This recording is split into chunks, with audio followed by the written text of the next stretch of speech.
Welcome to our channel. మనము మన వీడియోలోకి వెళ్ళే కన్నా ముందు మనం ఈ ఛానల్ని మీరు కొత్తగా చూస్తున్నట్టయితే సబ్స్క్రైబ్ చేయండి.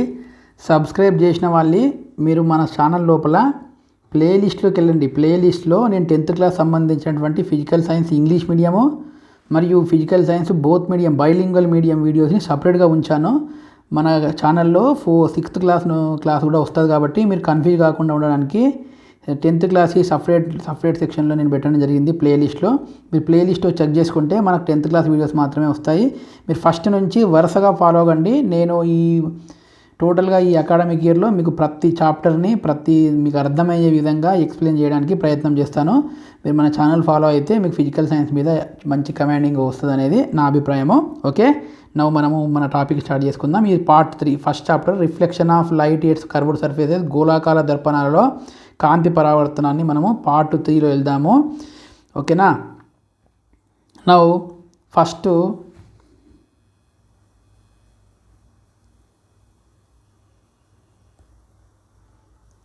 right now here spherical mirrors, ray diagrams. Okay, rules to draw ray diagrams.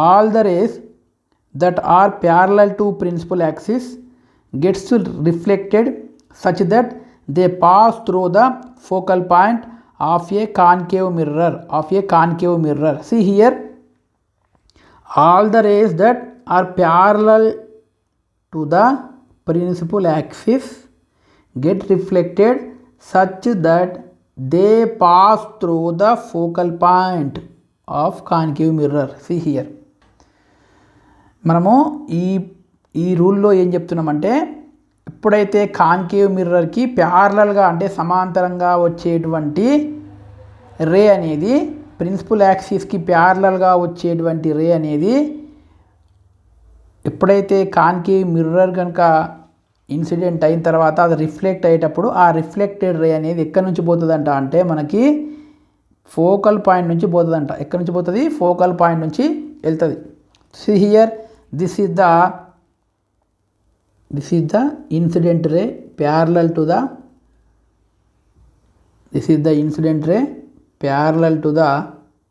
principal axis. This is the incident ray parallel to the principal axis, and this reflected ray that compulsory here pass through the focal point. ఏ కాంతి కిరణం అయితే ప్రధానాక్షానికి సమాంతరముగా పుటాకార దర్పణం మీద పతనమై తిరిగి పరావర్తనం చెందేటప్పుడు అది ఖచ్చితంగా దేని నుంచి పోతుంది నాన్న? ఫోకల్ పాయింట్ నుంచి అయితే పోతుంది అని ఇక్కడ డెఫినేషన్ చెప్తున్నాడు. ఓకేనా. ఇది కాన్కేవ్ మిర్రర్. కాన్వెక్స్ మిర్రర్లో కూడా సేమ్ అంతే. ఇది కాన్వెక్స్ మిర్రర్ సంబంధించినటువంటి ప్యారలల్గా ప్రిన్సిపల్ యాక్సిస్కి ప్యారలల్గా ఉన్నటువంటి ఇన్సిడెంట్ రే ఇది మళ్ళీ ఇట్లా రిఫ్లెక్ట్ అవుతుంది ఇక్కడ సైడ్. ఓకే, ఇది ఎక్కడి నుంచి వస్తున్నట్టు అనిపిస్తుంది మనకు? ఇది ఫోకస్ నుంచే వచ్చినట్టు మనకు కనబడుతుంది. ఓకేనా. ఇది మనకి ఫస్ట్ రూల్. మళ్ళీ ఒకసారి ఎక్స్ప్లెయిన్ చేస్తున్నా. The rays which are parallel to the principal axis get reflected. Such type of rays are pass through the focal point of the concave mirror. Okay na, this is the first point. Next, vice versa of first point. See here, second one, all the rays that pass through the focal point of the mirror will travel parallel to the principal axis after reflection. This is the first vice versa of the first point. ఓకేనా, vice versa of the first point. Okay, first point యొక్క పర్యాయం. Okay, అంటే ఏంటో చెప్తాను మీకు, వినండి ఇప్పుడు. Okay, here incident ray is nothing but what here? Incident ray passing through the focus. Incident ray passing through the focus when reflected ఏది parallel to the principal axis. Here incident ray passing through the focus. Here reflected ray is parallel to the principal axis. In first case, incident ray is parallel to the principal axis. Now reflected ray is pass through the focus. Okay, here what here? Incident ray is pass through the focus and reflected ray is parallel to the principal axis. This is called second rule. Okay, that's why the rays pass through the focal point of the mirror travel parallel to the principal axis. This is the concave mirror, this is convex mirror. Here also same. See here, this is the what? Incident ray. This is the reflected ray. Here reflected ray, he means here parallel to the principal axis. ఓకేనా, ఇది రెండోది పర్యాయం అయిందంటే first దాంట్లో ఏం చెప్పినాం నాన్న, పతన రేఖ అనేది అంటే ఇన్సిడెంట్ రే అనేది ఒకవేళ ప్రధాన అక్షానికి ప్రిన్సిపల్ యాక్షన్కి ప్యారలల్గా సమాంతరంగా వచ్చినట్టయితే అది తిరిగి పరావర్తనం చెందే క్రమంలో దేని గుండా పోతుంది, మనకు ఫోకస్ నాభి గుండా పోతుంది అని చెప్పినాం. ఓకేనా, మరి సెకండ్ రూల్ ఏం చెప్తున్నాము, దీనికి ఏ కాంతికిరణం అయితే ఏ లైట్ రే అయితే మనకి ఫోకస్ లేదా నాభి గుండానైతే మనం ప్రయాణం చేస్తుందో అది పరావర్తనం చెందిన తర్వాత ఖచ్చితంగా అది ప్రిన్సిపల్ యాక్సిస్కి ప్యారల్గా ఉంటుంది. ప్రిన్సిపల్ యాక్సిస్కి ఎట్లా ఉంటుంది, ప్యారల్గా ఉంటుంది అనే విషయాన్ని మనకు ఈ రూల్ చెప్తుంది. ఓకేనా, second rule. Next third rule, the ray passing through the centre of curvature to meet the mirror after reflection, the ray retrace its path. Okay, see here, this is important. This is the incident ray. This incident ray passing through the center of curvature C. Okay, reflected ray also same opposite of this way. That's why only they gave two arrow marks. Here this arrow mark indicates, first arrow mark indicates incident ray, second arrow mark indicates, here this arrow mark indicates reflected ray. Okay na, this is the important one. See here, I am explaining once again. The ray which is passing through the center of curvature C, again the reflected ray also passing through the center of curvature in same route but opposite direction.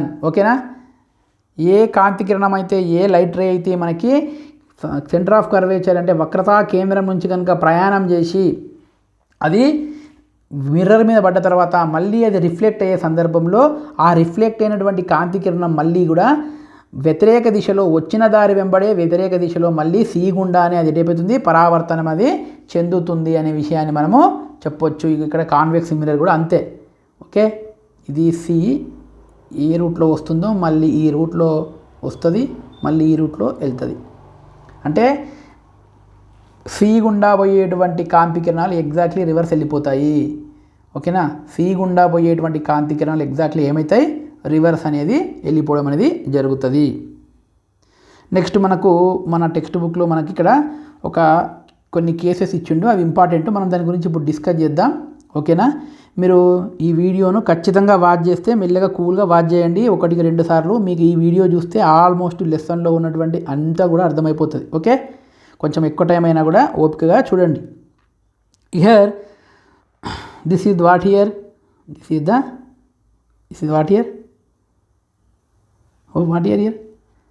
concave mirror. Yes or no? Concave mirror. Okay, concave mirror. Characteristics of the image. Okay, formed when the object placed beyond the sea. Object located beyond the sea అంటే సీకి అవతల వైపు object ఉంది. ఓకేనా, సీకి ఎట్లా ఉంది, అవతల వైపు object ఉంది. ఇక్కడ క్లియర్గా చూద్దాం, ఇట్లా చూద్దాం. ఓకేనా, this is the C, centre of curvature కదా. ఓకే, ఆబ్జెక్ట్ ఎక్కడ ఉంది నాన్న, ఇగో ఇక్కడ ఆబ్జెక్ట్ ఉంది. Okay, first what is the location of object here, what here, beyond the sea. Location of the object beyond the sea. సీకి అవతల వైపు కనుక ఆబ్జెక్ట్ ఉంటే దాని ఇమేజ్ ఎక్కడ ఫామ్ అవుతుంది, చెప్పండి, ఎక్కడ ఫామ్ అవుతుంది ఇమేజ్? మీ కలర్లు అయిపోయింది కదా లెసన్. ఓకేనా, ఎక్కడ ఫామ్ అవుతుంది image? Between the F and C, image will be formed. Between the F and C image will be formed. Okay na. See here, now what is the characteristics of the image here? Inverted image అంటే తలకిందులుగా ఉండేటువంటి image. Yes are no? చూడండి ఇక్కడ AB indicates object, A', B' indicates image. A', B' indicates what here? Image. Okay, object is present beyond the C, image will be form between the C and F. C means what here centre of curvature and F means what here focus. Okay, object located beyond the center of curvature, image will be formed between the center of curvature and focus. Object అంటే వస్తువు కనుక సికి అవతల వైపు ఉన్నట్టయితే దాని యొక్క image అనేది సికి మరియు ఎఫ్కి అంటే వక్రతా కేంద్రానికి మరియు నాభికి మధ్యలో ఫామ్ అవుతుంది.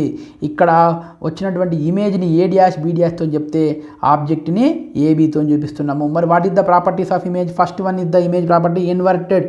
ఇన్వర్టెడ్ అంటే ఏంటిది? తలకిందులు ఇమేజ్. ఇన్వర్టెడ్ అంటే ఏంటిది? తలకిందులుగా ఉండేటువంటి ఇమేజ్. ఇక్కడ ఏ డాష్ అనేది ఇట్లా ఉంటే ఏ డాష్ అనేది కౌంట్, ఏబి అనేది ఎట్లా ఉంటుంది? పైకి ఉంటే ఇక్కడ ఈ ఆరో మార్క్స్ పైనకి పెట్టడం కిందికి పెట్టడం ఉద్దేశం ఏంటంటే తలకిందులుగా అని చూపించడం, అంటే రివర్స్గా ఫామ్ అవుతుంది. ఓకేనా, రివర్స్గా ఫామ్ అవుతుంది. First character over. Now second one is the diminished than the object. Dimension అంటే ఏంటిది నాన్న? చిన్నది. డైమెన్షన్ అంటే ఏంటిది? చిన్నది. ద ఆబ్జెక్ట్తో పోలిస్తే చిన్న సైజులో డైమెన్షన్డ్ దెన్ ద ఆబ్జెక్ట్ కన్నా చిన్నగా ఏర్పడుతుంది. పెద్దగా ఏర్పడదా? ఏబి పెద్దగా ఉంది, ఏ డాష్ బి డాష్ చిన్నగా ఉంది కాబట్టి చిన్నగా అనేది ఏర్పడుతుంది. ఓకేనా, next this is the real image. This is what here real image. Real image అంటే దీన్ని మనం తెర మీద పట్టొచ్చు. ఓకేనా, రియల్ ఇమేజ్ని మనం ఏం చేయొచ్చు? తెర మీద పట్టొచ్చు. ఇక్కడ ఎక్కడ ఫామ్ అవుతుంది? Formed between F and C. Already complete అయిపోయింది మనకి. ఎక్కడ ఫామ్ అవుతుంది అది? Formed between F and C అంటే ఫోకస్కి మరియు సెంటర్ ఆఫ్ కర్వేచర్కి మధ్యలో ఫామ్ అవుతుంది. ఆబ్జెక్ట్ అనేది సికి అవతల వైపు ఉంటే ఇమేజ్ అనేది ఎక్కడ ఫామ్ అవుతుంది అంటే ఫోకస్కి మరియు సెంటర్ ఆఫ్ కర్వేచర్కి మధ్యలో ఫామ్ అవుతుంది. ఈ ప్రాపర్టీస్ అన్నీ కూడా మనకి ఇంపార్టెంట్. మీకు ఖచ్చితంగా రే డయాగ్రామ్స్ వేయడం రావాలా. ఇక్కడ రే డయాగ్రామ్స్ వేసేటప్పుడు చాలా ఇంపార్టెంట్ పాయింట్ ఏంద్రా బాబు అంటే ఆరో మార్క్స్. మీరు ఆరో మార్క్స్ లేకుండా కనుక డయాగ్రామ్ ఎంత మంచిగా వేసినా కూడా మీరు తాళం గట్టిగా వేసి గొల్లె మర్చిపోయినట్టు అవుతుంది. అర్థమైందా? అంత వాల్యూలెస్ అన్నట్టు. అది అసలు ఆ ఫిగర్కే అర్థం ఉండదు ఆప్టిక్స్లో. ఆప్టిక్స్ అంటే కాంతికి సంబంధించిన శాస్త్రం. అసలు ఆప్టిక్స్లో వితౌట్ ఆరో మార్కు మనం ఏది పెట్టినా అదంతా వ్యర్థమే. ఓకేనా, నవ్వు నెక్స్ట్ వన్ సెకండ్కి వెళ్దాం. ఓకేనా, సెకండ్కి వెళ్దాం. Right, second what here what is the location of the object? Object is placed at C. Object is placed at C. కనిపిస్తుందా? Object is placed at C. Now characteristic of the image. ఓకేనా, object ఎక్కడ locate చేసినాం నాన్న? C మీద locate చేసినామంటే centre of curvature దగ్గరనే object ఉంది. Centre of curvature దగ్గరనే ఆబ్జెక్ట్ అనేది ఉంది. మరి చూద్దాం ఇక్కడ ఫిగర్లో. ఇది చూద్దాం, సెంటర్ ఆఫ్ కర్వేచర్ కదా, ఇది సెంటర్ ఆఫ్ కర్వేచర్ కదా. ఇక this one is the object. This one is the object. మనము ఇంకో కలర్ తీసుకుందాం. This is the image. ఓకేనా, right. Okay, right. What is the properties of the image here first of all image formed at C only. Image ఎక్కడ form అవుతుంది? మళ్ళీ C మీదనే form అవుతుంది. ఇక్కడ ఆబ్జెక్ట్ మనం సి దగ్గరనే ఉంది, ఇమేజ్ కూడా సి దగ్గరనే ఉంది. రెండు కూడా place same. Okay, object placed at C, image also formed at C only. What is the properties of image here? Inverted అంటే అగైన్ రివర్స్, అంటే తలకిందులుగా. ఇన్వర్టెడ్ అంటే తలకిందులుగా. ఓకేనా, next equal to the size of the object అంటే ఆబ్జెక్ట్తో equal సైజులో ఏర్పడుతుంది. ఆబ్జెక్ట్తో ఈక్వల్ సైజులో ఏర్పడుతుంది. Next real image. నెక్స్ట్ ఏంటిది? Real image. కాబట్టి దీన్ని కూడా మనం తెర మీద పట్టొచ్చు. Now I am explaining once again. Second one is the here location of the object placed at C, center of curvature. Again image will be formed at C only. Now when we are observe the characteristic properties of the image is the inverted image equal to the size of the object and its real image. ఓకేనా, మనము second సందర్భంలో కనుక ప్రాపర్టీస్ని observe చేస్తే object కనుక మనకు centre of curvature పైనే ఉంది. అప్పుడు ఇమేజ్ కూడా సెంటర్ ఆఫ్ కర్వేచర్ దగ్గరనే ఏర్పడుతుంది. కానీ ఇక్కడ ఎట్లా ఏర్పడుతుంది? తలకిందులుగా ఏర్పడుతుంది, ఇన్వర్టెడ్గా ఏర్పడుతుంది. మరియు సైజ్ ఎట్లా ఉంటుంది? ఆబ్జెక్ట్ ఎంత సైజులో ఉంటుందో ఇమేజ్ కూడా అంతే సైజులో ఉంటుంది. ఇది రియల్ ఇమేజ్. దీన్ని మనం తెర మీద పట్టొచ్చు. ఓకేనా, second case also over. Now third case. Now what here? Third case. Okay, ఇది ఎక్కడ ఉన్నలే. Concave mirror. characteristics of the image formed when object placed between F and C. Placed between F and C means object located between the focus and center of curvature. Object, here object, this is the image, okay na, object image, here the clear figure is there. Object located between the C and F means focus and center of curvature. Okay, now image will be formed beyond the C. Image will be formed beyond the C. I am explaining once again. If object locates between the focus and center of curvature, then the image will be formed beyond the C. Beyond the C. ఎప్పుడైతే మనము object అనేది సికి మరియు ఎఫ్కి మధ్యలో ఉన్నట్టయితే, centre of curvature అంటే వక్రతా కేంద్రానికి మరియు నాభికి మధ్యలో ఉన్నట్టయితే ఏర్పడేటువంటి వస్తువు యొక్క ప్రతిబింబం అనేది సికి అవతల వైపు ఏర్పడుతుంది. మరియు దీని క్యారెక్టరిస్టిక్స్ ఏంటి నానా? ఇన్వర్టెడ్. దీని క్యారెక్టరిస్టిక్స్ ఏంటి? Inverted. First character again inverted అంటే తలకిందులుగానే ఏర్పడుతుంది. ఎన్లార్జ్డ్ అంటే పెద్దగా ఏర్పడుతుంది.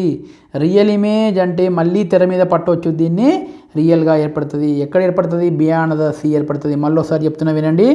ఆబ్జెక్ట్ కనుక మనకు సెంటర్ ఆఫ్ కర్వేచర్కి మరియు ఫోకస్కి మధ్యలో కనుక ఉన్నట్టయితే, వక్రతా కేంద్రానికి మరియు నాభికి మధ్యలో ఉన్నట్టయితే ఇమేజ్ అనేది సికి అవతల ఫామ్ అవుతుంది. ఆ ఇమేజ్ యొక్క సైజ్ అనేది పెద్దగా ఉంటుంది, అది తలకిందులుగా ఏర్పడుతుంది, అది నిజ ప్రతిబింబము, దాన్ని తెర మీద పట్టవచ్చు. ఓకేనా? Next concave mirror characteristics of the image formed when the object is at F.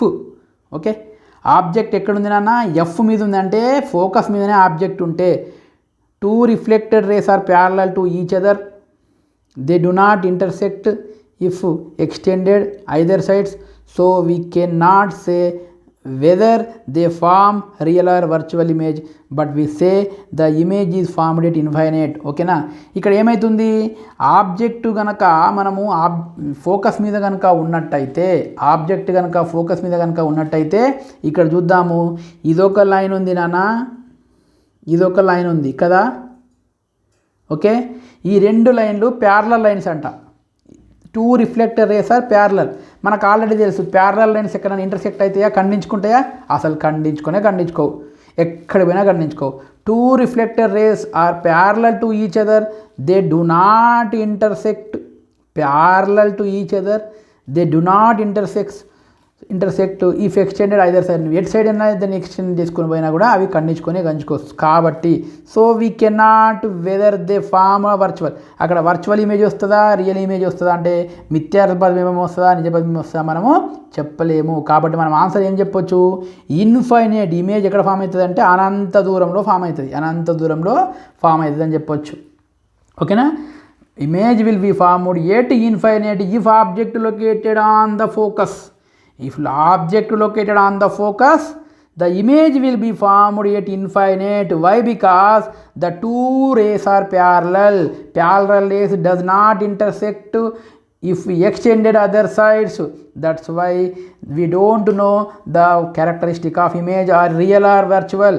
That's why we can say the image will be formed at infinite. At infinite image will be formed. ఓకేనా? ఈ సిచ్యువేషన్లో కనుక object focus మీద ఉన్నట్టయితే అక్కడ రెండు రేఖలు కూడా సమాంతరంగా ఉంటాయి. సమాంతర రేఖలు ఎప్పుడు కూడా ఖండించుకోవు. కాబట్టి అది ఎక్కడ ఫామ్ అవుతుంది అనేది మనకు చెప్పాలంటే అనంత దూరంలో ఫామ్ అవుతుంది. కానీ మరి వర్చువల్ ఇమేజా, రియల్ ఇమేజా అనేది మనము చెప్పడానికైతే లేదు. కానీ ఆబ్జెక్ట్ యొక్క లొకేషన్ మాత్రం ఏం చెప్పాలి? ఇన్ఫైనైట్, అనంత దూరంలో అని చెప్పాలి. ఓకేనా?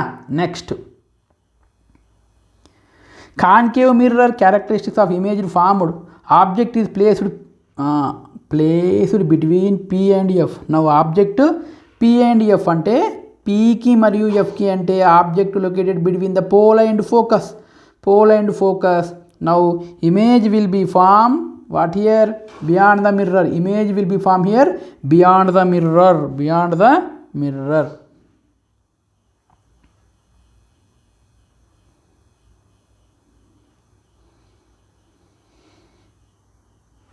Here observe, this is the object located F and P. Here F, here P. Object is the between the F and P. Image will be formed beyond the backside of beyond the mirror or backside of the mirror. Okay na? What is the characteristic of erected? Erected means what here?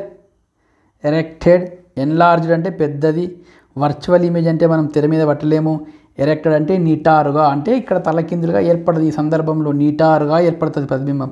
ఎటు ఏర్పడుతుందన్నా నిటారుగా ఏర్పడడం అనేది జరుగుతుంది. ఓకేనా? నిటారుగా ఏర్పడుతుంది. Here object located between the P and F.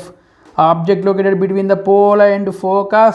The image will be formed outside or beyond the mirror. The characteristics of the image is erected, enlarged, virtual image. This image does not make an మనం ఈ ఇమేజ్ని మనం తెర మీద పట్టడానికి అయితే లేదు అని చెప్తాం మనం. ఓకేనా? Okay, in almost all over. ఓకేనా? మనము ఆబ్జెక్ట్ కనుక నెక్స్ట్ ఇది ఆబ్జెక్ట్ కనుక మనము పీకి ఎఫ్కి మధ్యలో కనుక ఉన్నట్టయితే వచ్చేటువంటి ప్రతిబింబం అనేది పెద్దదిగాను మరియు మిథ్యా ప్రతిబింబం అంటే తెర మీద పట్టడానికి వీల్లేనటువంటి ప్రతిబింబము మరియు నిటారైన ప్రతిబింబం అనేది ఏర్పడుతుంది అని చెప్తాము. ఈ అన్ని కేసులు మనము మీరు క్లియర్గా 1-2 సార్లు మంచిగా వినండి. విని మళ్ళీ మీ టెక్స్ట్ బుక్ తీసుకొని చదువుకోండి. చదువుకుంటే మీకు ఇంకేమైనా డౌట్స్ ఉంటే మన ఛానల్లో మీరు కామెంట్ సెక్షన్లో కామెంట్ చేస్తే మీకు ఏమైనా డౌట్స్ ఉంటే నేను మళ్ళీ ఇంకొక వీడియో చేయడానికి ప్రయత్నం చేస్తా. కానీ 10th క్లాస్ విద్యార్థులందరికీ కూడా ఏం చెప్తున్నానో వినండి. నేను ఖచ్చితంగా ఫిజికల్ సైన్స్ 99.99%, మ్యాథమెటిక్స్ కూడా స్టార్ట్ చేస్తా కొన్ని రోజుల తర్వాత. ఫిజికల్ సైన్స్ సంబంధించినటువంటి అన్ని లెసన్స్లో ఉన్నటువంటి అన్ని టాపిక్స్ మీకు టోటల్గా అర్థమయ్యే విధంగా బైలింగ్వల్లో చెప్తాను. ఇంకోటి ఇంగ్లీష్ మీడియంలో కూడా ఇంకో సపరేట్ వీడియో వస్తుంది. మీరు మన సబ్స్క్రైబ్ చేసుకోండి మన ఛానల్ని. అందులో మీరు ప్లేలిస్ట్లోకి వెళ్తే 10th క్లాస్ ఓపెన్ చేసుకొని చూసుకుంటే మీకు చక్కగా అర్థమవుతుంది. మీరు మంచిగా అర్థం చేసుకొని టాపిక్స్ మీద మంచి బేసిక్స్ తెచ్చుకుంటే మీకు ఇంటర్మీడియట్లో కూడా చాలా సులువుగా అనేది ఉంటుంది. ఓకేనా? Thank you. మరి మనం నెక్స్ట్ క్లాస్లో నెక్స్ట్ టాపిక్ గురించి పార్ట్ 4లో కలుద్దాం. ఓకే.